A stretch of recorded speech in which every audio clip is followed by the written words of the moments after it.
Alright mga boss, so andito tayo ngayon sa garahe natin. So maintenance muna tayo ngayon habang walang biyahe.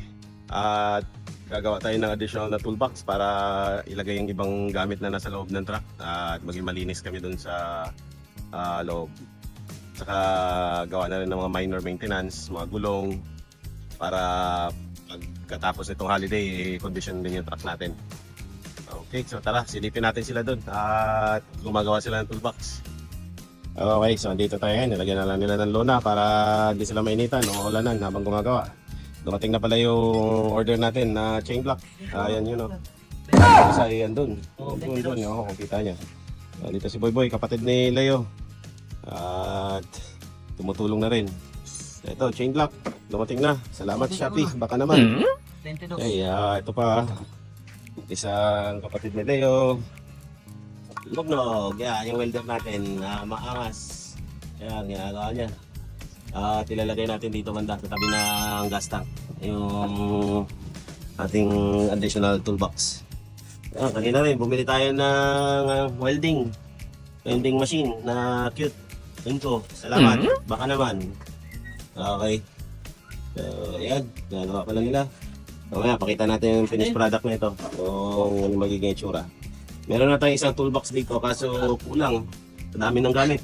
So, yan yung toolbox natin. Siguro kailangan din linisin to para matanggal yung hindi ginagamit. Kaso hindi mo masabi sa biyahe. Kailangan minsan kumpleto tayo para merong magamit pagka kailangan. So, yan. Dito natin ikakabit mamaya yan. At yung gamit nating kaldero, silane, at kung ano-ano pa, tubig. O, dyan na. Mamaya. Ayun na si Leo, tinatanggal yung cross member natin sa loob.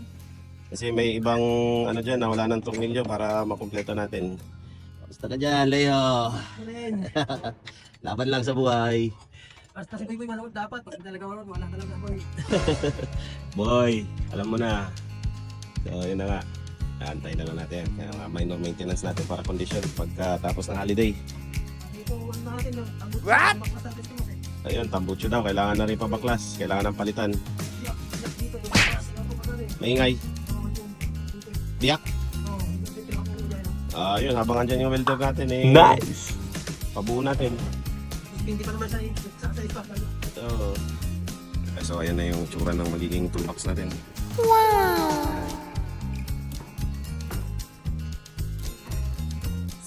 So, isang gulong natin dito. Pang delikado na rin. Oh no! Pang-reserva na lang to. Delikado na to. Ito pa din tumagan. Pero gagamit pa naman yan pang-reserva.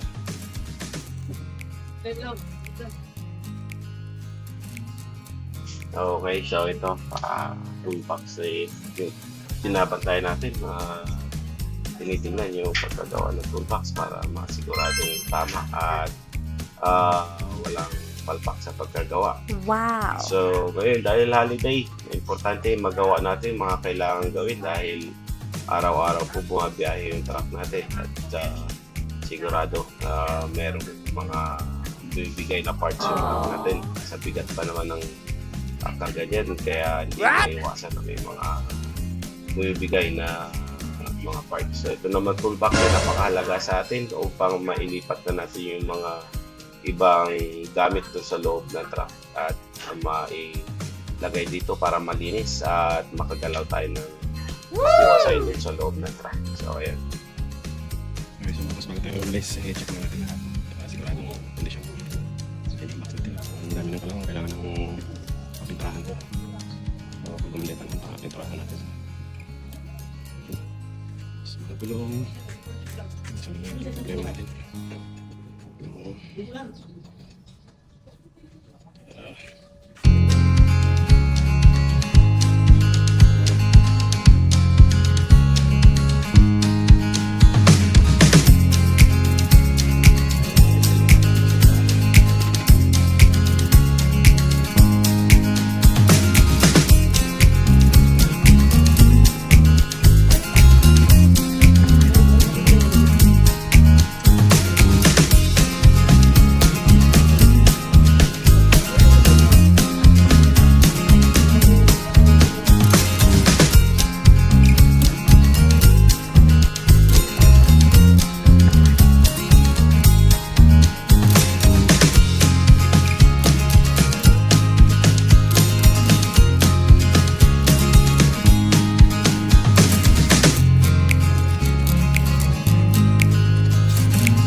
Sige, uwi na muna ako.